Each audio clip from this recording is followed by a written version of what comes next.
rodičia, milí žiaci a hostia, vítame vás na tohtoročnej slavnostnej akadémii Kúďu Matiek.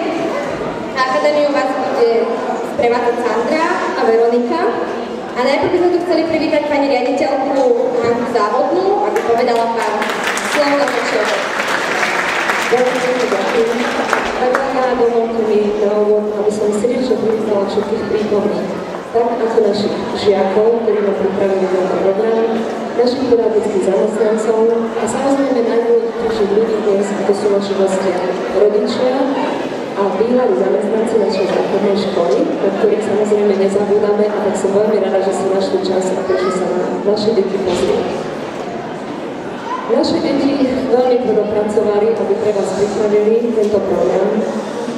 Snažili sa, trápili sa, aj slzičky boli nejaké. A tak ja dúfam, že sa vám program, ktorý sme pre vás pripravili, bude páčiť, že sa zabavíte, že si odnesiete odtiaľto kus toho detského srdiečka. A chcem vám povedať, že si veľmi vážime vašu prítomnosť a že spolupracujete so základnou školou. Máme teraz ťažké časy a viem, že často od vás chceme veci, ktoré sú možno aj nad vaše sily, ale bohužiaľ nevieme niektoré veci inak zajaviť. Takže veľmi pekne ďakujem aj za spoluprácu, čo sa týka tohto školského roka a tešíme sa na spoluprácu v ďalšom školskom roku. Príjemnú zábavu všetkým.